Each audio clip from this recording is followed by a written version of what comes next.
Assalamu alaikum and welcome to another great episode on the issue of Al-Aqsa Week. Today we've got a guest from all the way down under, Yasmine Abouzanad. Assalamu alaikum, Sister Yasmine. Walaikum salam. How are you?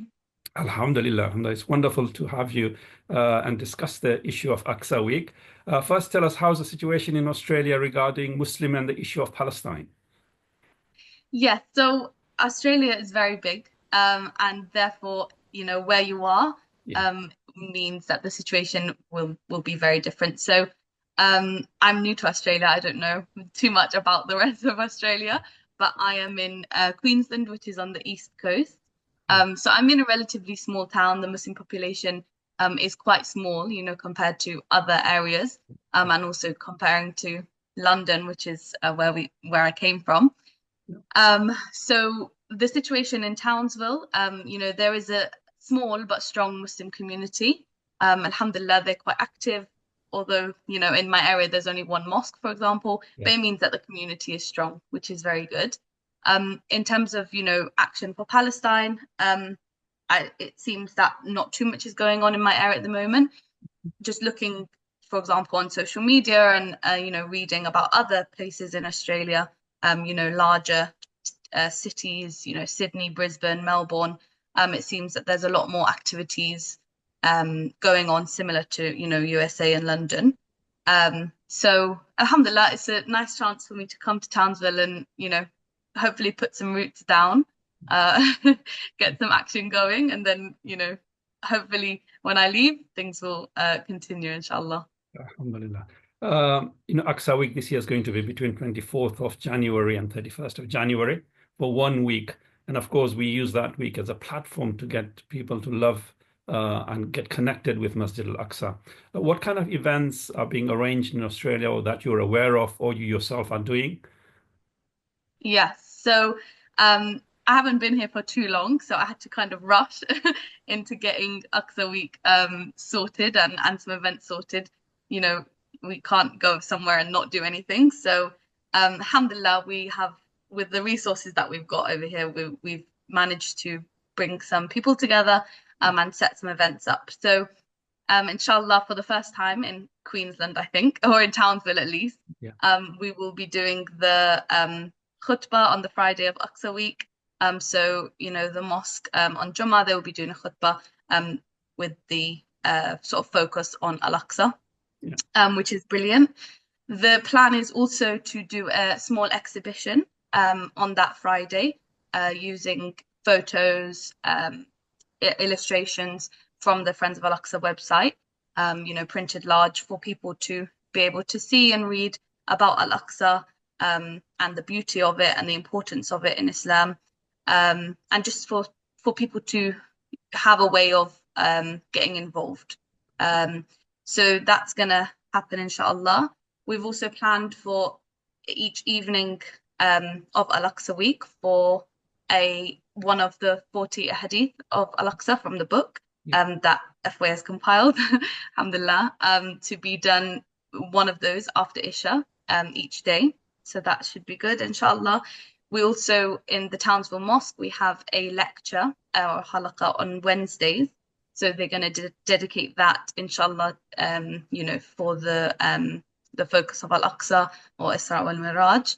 So that will be good. And lastly, we're going to have a children's event, Oh, that's inshallah, fantastic. with the Alhamdulillah. focus on Isra wal Miraj. No, So lots going on, that's alhamdulillah. amazing. And you're covering the whole spectrum of the community from all age groups. I mean, the khutbah is very, very important. I mean, even for viewers, that to use that Friday khutbah on the issue of Al-Aqsa, and those who want to have a sort of a direction of how to deliver that khutbah, people can visit the Aqsa Week website and you can download. There's, I think, at least about 20 khutbahs on there regarding Masjid Al-Aqsa on different issues.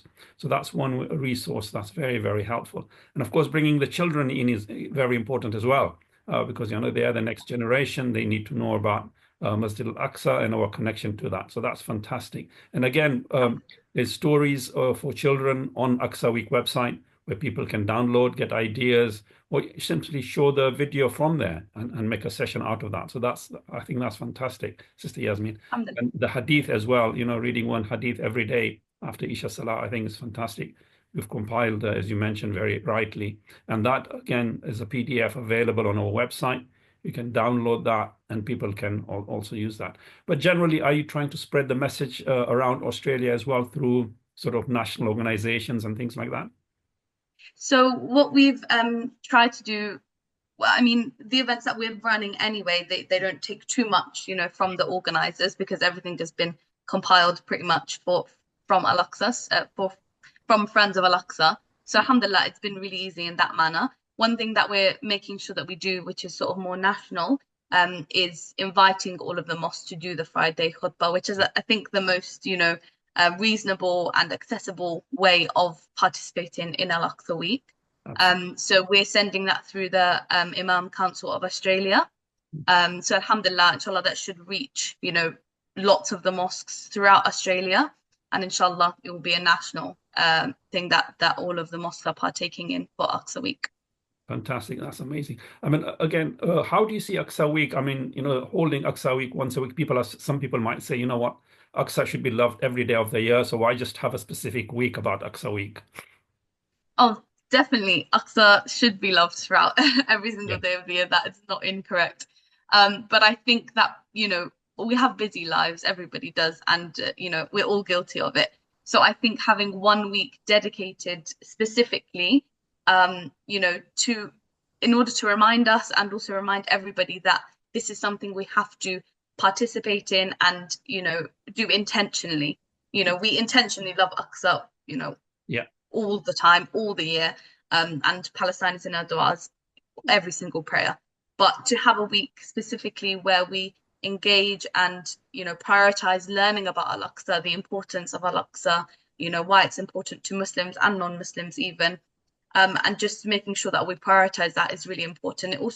It gives us a bit of a push and a bit more strength, just making sure that we're continuing our activism throughout the whole year. It's our love for Al-Aqsa is exactly the reason why we should be, spreading awareness about Palestine, the situation, and making sure that we're staying active in that respect. So this week, Mm. the surge of love that we feel for Al-Aqsa in this week takes us through the whole year. So I think it's important to have that week.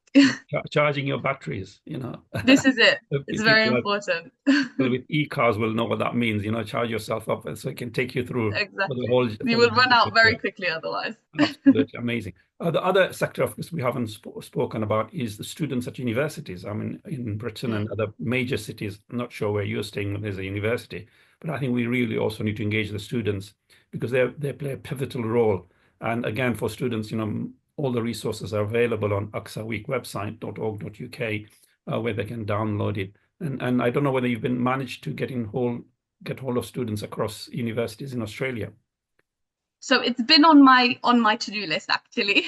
Yeah. There are some universities here. I mean, I know back in London, when I was part of the university scene, and even going beyond that, the ISOCs are so strong in the UK. Yeah. And at the very least, what they can partake in is the Khutbah, which is, as I said, so accessible. So it's on my to-do list to get in touch with them. It's a very simple action that we should all be taking to try and engage with the students. And also, if we do this time, it sort of promotes a relationship between, those being active for Palestine and the students, and hopefully that can blossom, further on down the line.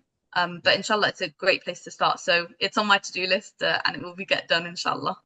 Excellent. I mean, that sounds really, really inspiring what you're doing in Australia, and I hope Allah accept all your efforts and I make it a mean, means of helping people in Palestine, Baitul Maqdis, and particularly Masjid Al-Aqsa, because really we shouldn't forget, not only are we building the love of Masjid Al-Aqsa, what we should rightly do, but we should also be aware of the dangers it's facing, because, sometimes we leave it for too late, and then, we cry tears, but we should be being proactive and trying to change situation.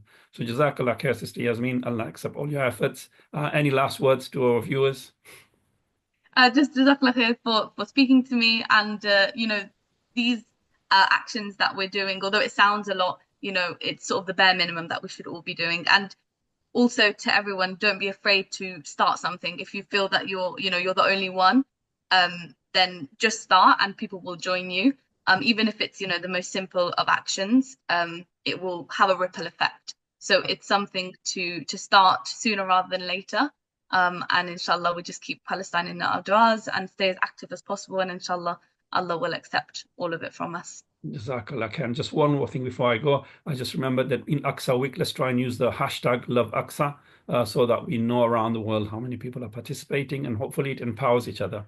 So I hope everybody who's listening will participate in Aqsa Week, 24th of January to 31st of January, and try and do whatever you can do more than what maybe we've discussed, and let us know how you're getting on with it. So, Assalamu alaikum, Sister Yasmine, and reversing your dua. Alaikum salam. Jazakallah khair. Alaikum salam. Alaikum salam.